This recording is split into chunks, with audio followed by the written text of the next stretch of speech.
வணக்கம். இன்று நான் எடுத்துக்கொண்ட தலைப்பு திருக்கழுக்குன்றம் ஒரு வரலாற்று பொக்கிஷம். ஆம், திருக்கழுக்குன்றம் ஒரு வரலாற்றின் இன்றியமையாத பொக்கிஷம். இன்று அது பல வரலாற்று உண்மைகளையும் பல புனைகதைகளையும் சுமந்து நிற்கிறது. பொதுவா நமக்கு திருக்கழுக்குன்றம் என்பது காசியில 2 கழுகுகள் காலையில சாப்பிட்டுட்டு மத்தியானம் லஞ்சுக்கு இங்க வந்து சாப்பிட்டு இரவு ராமேஸ்வரத்துக்கு செல்வதாக ஒரு நம்பிக்கை. ஆனால் வரலாற்று ரீதியாக திருக்கழுக்குன்றம் பல்லவர்களின் மிகப்பெரிய படை நிலமாகவும் அங்க படைகள் தங்க வைக்கப்பட்டதாகவும் வரலாறுகள் உண்டு. மேலும் இந்த இடம்தான் 2ஆம் உலகப் போர் காலத்துல தமிழ் தாத்தா வ.உ. சாமிநாதன் அவர்களால் ஓலைச்சுவடிகளை பாதுகாக்கப்பட்ட மண்டபம். இங்கே தான் அவர் பாதுகாத்தார்.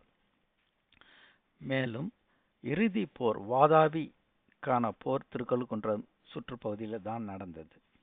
மேலே காணப்படுகிற கோவிலானது விஜயநகர பேரரசு காலத்தில் எழுப்பப்பட்டது. பல புனைக்கதைகள் இருந்தாலும் வரலாற்று ஆய்வாளராகவும் வரலாற்று மாணவனாகவும் நாம் பார்க்கும் பொழுது ஓலைச்சுவடிகளில் கூறப்படும் கருத்துக்களை விஞ்ஞான உலகம் ஏற்பதில்லை. திருவாசகம், தேவாரம் போன்ற பாடல்கள் பாடப்பட்டாலும் வரலாற்று பூர்வமாக உறுதிப்படுத்தப்படவில்லை. காரணம் ஓலைச்சுவடிகள். முதலாக ஆர்காலஜிக்கல் சர்வே படி இதை ஆவணப்படுத்தியது போர்ச்சுகீசியர்கள். ஆண்டு 1662ஆம் ஆண்டு போர்ச்சுகீசியர்களால் ஆர்காலஜிக்கல் முறைப்படி இதை ஆவணப்படுத்தப்பட்டது. அதுக்கான கல்வெட்டுக்கள் அவர்களால் பொறிக்கப்பட்டன. இங்கே காணப்படுகின்ற ஓவியங்கள் மற்றும் சிற்பங்கள் பல்லவ மன்னர்கள் உடைய சிற்பங்களாகும். அந்த காலத்துல சமணர்களுக்காக அவர்கள் தொண்டு செஞ்சதாக இருக்கலாம். காரணம், இந்த சிற்பங்கள் முற்றிலும் இப்போது சேதமடைந்து காணப்படுகின்றது. அதை புதுப்பிக்க வேண்டும் அல்லது பாதுகாக்க வேண்டும். மேலும் பல கலைநுட்பங்களோடு செய்யப்பட்ட இந்த குகையானது மலையின் மேல் இருப்பதற்கு காரணம், இதோ இப்ப நம்ம பார்க்கறது 1666 போர்ச்சுகீசியர்களால் ஆவணப்படுத்தப்பட்ட ஒரு ஆவணம். இந்த கல்வெட்டு அங்கு காணப்படுகிறது. மேலும் பல தூண்களில் 1600ஆவது வருடத்தில் ஆவணப்படுத்தப்பட்ட ஆவணங்கள் காணப்படுகின்றது. அன்றைய காலகட்டத்தில் சதுரங்கப்பட்டினத்தை தலைமையகமாக கொண்டு வாணிகம் புரிஞ்ச போர்ச்சுகீசியர்களால் ஆவணப்படுத்தப்பட்ட ஆவணம். இது பிரிட்டிஷாரால இல்லை, பிரிட்டிஷ் 1700 தான் வராங்க. இந்த ஆவணம் 1600லேயே ஆவணப்படுத்தப்பட்டது. மேலும் இங்க காணப்படுகின்ற சிற்பங்களானது முற்றிலும் ஒரு அரச சிற்பத்துக்கான அடையாளங்கள் காணப்படுகின்றன. தெய்வீக அம்சமாக எதுவும் அங்க இல்லை. காரணம், தெய்வத்துக்கு குறிப்பிடப்போது எக்ஸ்ட்ரா கைகளும் கால்களும் தருவாங்க.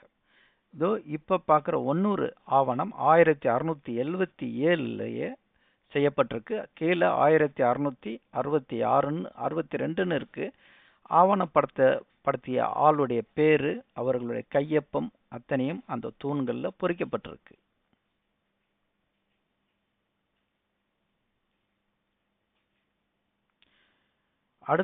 அடுத்த கல்வெட்டு 1683 செய்யப்பட்ட ஆவணம்.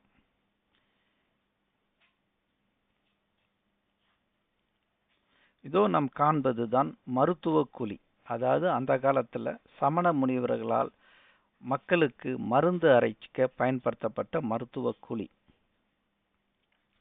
அதுக்கு பக்கத்துல கல்வெட்டு காணப்படுகிறது. அந்த கல்வெட்டு யாரால் யாருக்காக செய்யப்பட்டது என்பது குறிப்பிடப்பட்டுள்ளது. காலத்தின் ஓட்டத்தால் கல்வெட்டுகள் இன்னைக்கு தேஞ்சு போய் அடையாளம் தெரியாம இருக்குது.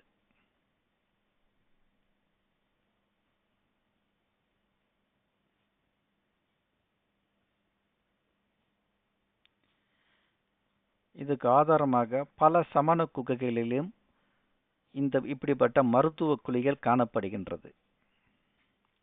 ஒரு காலத்தில் இந்த இடம் மிகப்பெரிய மருத்துவமனையாக திகழ்ந்திருக்க வேண்டும். இப்போ நம்ம அடுத்து பார்க்க போகிறது கோயிலுக்கு உள்ள இருக்கிற இடம். இந்த இடம் முற்றிலும் அறுவை சிகிச்சை மையமாக பயன்படுத்திருக்க வேண்டும். காரணம், அறுவை சிகிச்சை முடிஞ்சு இல்லைன்னா அறுவை சிகிச்சையின் போது வெளியேற்றப்படுற கழிவுகள் ஓடி வர்றதுக்கான வழித்தடம் செய்யப்பட்டு உள்ளது. பொதுவாக மழை பெஞ்சு அது ஒழுகுறத வெளிப்புறமாக தான் அவங்க செய்வாங்க, மலைச்சாரல் உள்ளே வராமல் இருக்கிறதுக்கும் மழை நீர் உள்ளே வராமல் இருக்கிறதுக்கு. ஆனால் இந்த குகையில் உள்குகையில் மாத்திரம் வடிகால் வசதி செய்யப்பட்டு உள்ளது. காரணம், அறுவை சிகிச்சையின் போது வெளியேற்றப்படும் கழிவுகளை தெளிவாக வெளியேற்ற இவை பயன்படுத்தின. இது ஒரு ஆள் படுக்கிறதுக்கு 2 பேர் நிற்கிறதுக்கான இடமா இருக்கு. உள்ள இருக்கிற சிவலிங்கம் விஜயநகர பேரரசு காலத்தில் வைக்கப்பட்டவை. காரணம், இதுக்கு முன்னாடி அங்கே சிவலிங்கம் இருந்திருக்க சந்தர்ப்பம் இல்லை. காரணம், அதுக்கான அடையாளம் இல்லை. பின்வரும் காலகட்டத்தில் அவை வைக்கப்பட்டது. இது முற்றிலும் ஆகம விதிகளுக்கு அப்பாற்பட்டது. காரணம், ஆகம விதிகள் படி சிவலிங்கத்தில் பூஜை செய்யப்படும் அல்லது எந்த ஒரு கடவுளுக்கு பூஜை செய்யப்படும் எந்த ஒரு புனித நீரோ மற்ற பூஜை பொருட்களும் மனித காலடி படக்கூடாது. ஆனால் இங்கே நடுவுலையே ஓடி வருது. அந்த டிரைனேஜ் சிவலிங்கத்தின் உள்ளேயே விழுகுது. இது ஆகம விதிகளுக்கு அப்பாற்பட்டவை. எனவே இது சிவலிங்க கோயிலா இருக்க சந்தர்ப்பமே இல்லை. மேலும் சிவலிங்கத்தில் தோரப்பாறைகள் இருப்பது போல இருந்தாலும் இது தோரப்பாறைகள் கிடையாது. காரணம், அது விஷ்ணு கோயிலில் மாத்திரம்தான் இருக்கும். மேலும் இது முற்றிலும் ஆகம விதிகளுக்கு அப்பாற்பட்டு காணப்படுகிறது. எனவே இது ஒரு அறுவை சிகிச்சை மையமாக தான் இருந்திருக்கும். இது ஒரு அறுவை சிகிச்சை மையம். இதை தொல்லியல் துறை இன்று கட்டுப்பாட்டில் வைத்துள்ளது. இதை தமிழக அரசும் மத்திய தொல்லியல் துறையும் இதை பற்றி மேற்கொண்டு ஆராய்ச்சி நடத்தி மக்களுக்கு உண்மையை கொண்டு வர வேண்டுமாய் தாழ்மையோடும் கேட்டுக்கொள்கிறேன். நன்றி, வணக்கம்.